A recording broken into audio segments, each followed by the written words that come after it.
So, the other day, I walked into a pharmacy to buy a small bottle of yogurt. I got to the counter, ready to pay, and the price they gave me almost made me check if the yogurt was mixed with gold. When I asked why it was so expensive, the pharmacist looked at me like I had just asked why the sky was blue. He said, "It's probiotic," with the tone that suggested you should know that. You should know this already. I gave him the impression I didn't know what probiotics were, hoping he would explain. Instead, he mocked me in front of other customers, assuming everyone in the room should automatically know what he knows. So I asked him, "I'm not a pharmacist. I don't know everything. Since you know, you are the pharmacist, why not explain it? I want to learn and know better." And here's the funny part. When it came time to actually explain, he struggled. He even pulled out his phone to look it up. And then other customers laughed at him. I have also had this encounter in different spaces. That's when it hit me. Many Nigerians carry this habit of assuming others should already know what they know, instead of taking the time to explain, teach, or share information respectfully. And it's not just pharmacists. It happens in offices, schools, markets, even in our homes. So in this video, we are going to learn and understand why many Nigerians carry this habit of assuming others should know what they already know. Welcome to I'm Asking You, the channel where we help Nigerians and Africans build emotional intelligence for healthier relationships with themselves, with others, and the world around them. The problem with the assumption culture. In Nigeria, there is an unspoken expectation that common sense should be common. But here is the truth. Common sense is not common. It's shaped by your personal experiences, education, environment, and exposure. When we assume people should already know what we know, we unintentionally or intentionally shut down curiosity, discourage questions, make others feel small or ashamed. And shame is not a teacher. Shame is a silencer. Now let's look at why this happens, the cultural factors. 1. Knowledge as power. In many Nigerian spaces, knowledge is treated like a personal trophy. If I know something you don't, it boosts my ego. Some people guard information because explaining feels like giving away the advantage.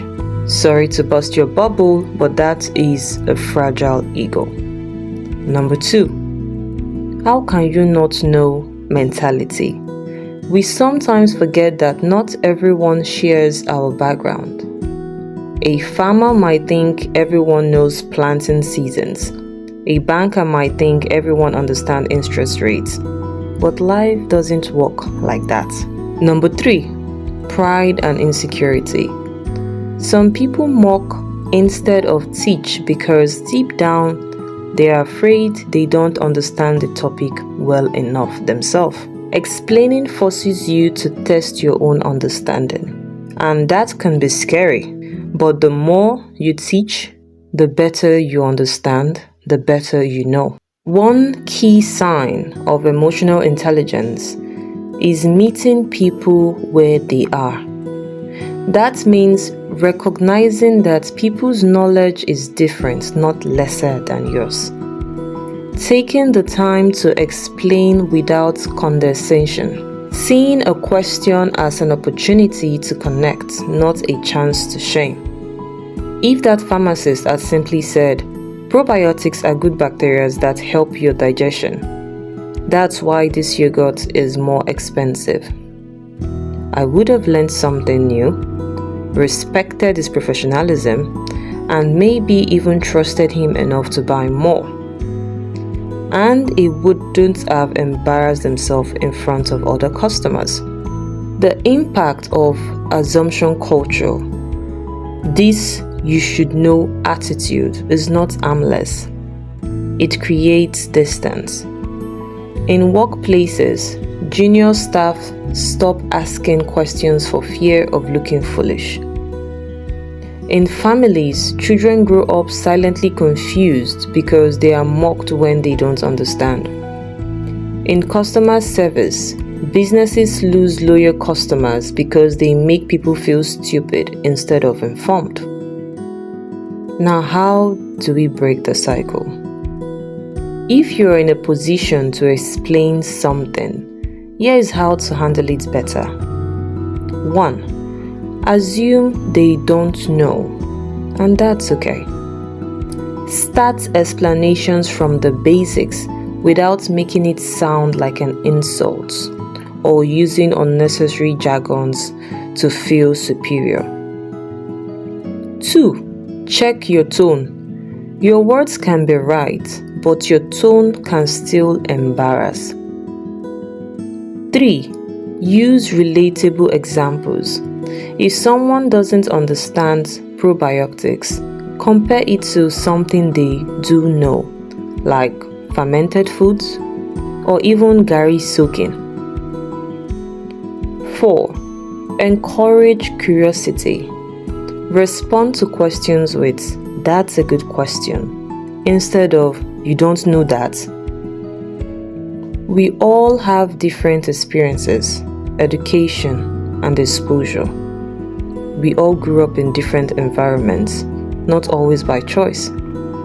The fact that someone doesn't know what you know doesn't make them less intelligent. It just means their life has been different from yours. The real sign of intelligence isn't knowing something. It's being able to explain it simply without making someone feel small. So next time someone asks you a question you think is too basic, ask yourself, do you want to look smart for 2 minutes or build understanding that could last a lifetime?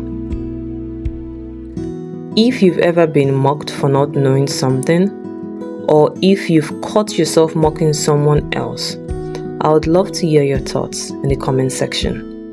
How do you think we can make Nigerian spaces, from homes to workplaces, more open to questions and learning? Don't forget to like this video, share it with someone who needs to hear this, and subscribe for more content on building emotional intelligence in everyday Nigerian life. This is Emotional Intelligence. This is Unmasking You.